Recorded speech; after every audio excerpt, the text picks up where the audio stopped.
And if you're going to any of the festivals, you're going to want to watch the next 3 minutes and 30 seconds because the weather is definitely changing. Our dew point temperature is now down to 66. And I know sometimes when meteorologists talk about the dew point, people kind of roll their eyes, but that's a big factor for us. We watch that because that indicates how much moisture is in the atmosphere. When we went on the air at 6 o'clock, that dew point temperature was 70. The drier air is starting to move in. In evidence of that fact, look at that northerly wind at 15 miles per hour. That doesn't tell the whole story. We're seeing some wind gusts in excess of 20, even 25 miles per hour. That's the northerly wind that's going to be reinforced by another cool front. I want to point out the fact that we have some mid to high level clouds that are kind of overrunning the front at the surface.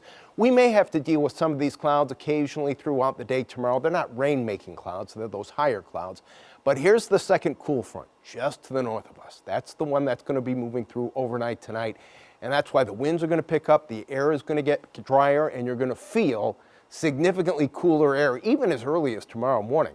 Tropic watch, as we like to say, in the Caribbean. Things are very, very quiet. And that's important because this time of year, when we get the cool fronts that make it down to Louisiana, sometimes an area of low pressure will come up into the Gulf and kind of ride that front. That's not going to happen anytime in the next 7 days. We do have one area of cloudiness that we're watching, and it's not Philippe, because Philippe is no longer an official tropical system. An area of cloudiness that's come off the coast of Africa, or will be coming off the coast of Africa, has about a 60% chance for development over the next 7 days.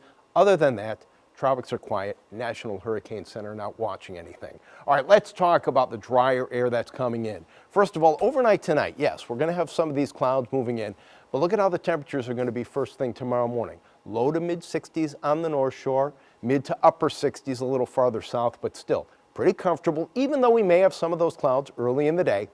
Here's your Saturday afternoon. High temperature close to 80, but remember, the winds are going to be from the north at about 10 to 15 to even 20 miles per hour with some gusts higher than that. So it's definitely going to feel comfortable, much more comfortable tomorrow afternoon. Here's your Sunday morning. Can that be right? Temperatures in the 40s on the North Shore, mid 40s for goodness sake. And Monday morning may actually be even a little bit cooler. Sunday, the winds will be a little bit lighter, but Sunday looks to be a wonderful day with a high temperature in the mid 70s.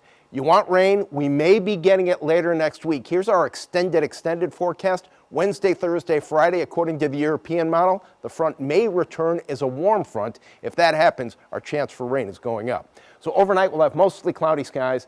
I put an isolated shower in the forecast. It would be less than a 10% chance. Breeze picking up, winds at about 10 to 15 to even 20 miles per hour by tomorrow morning.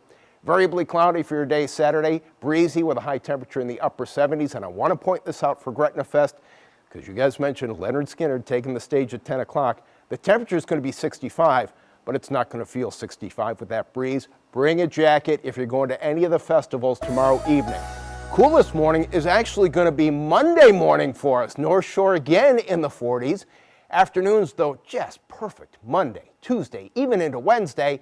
And if that front returns as we expect it to, that would bring us some much-needed rain by Thursday and Friday. Great weather over the weekend, but the morning's a little on the cool side. That's a look at your first warning forecast right here on WDSU.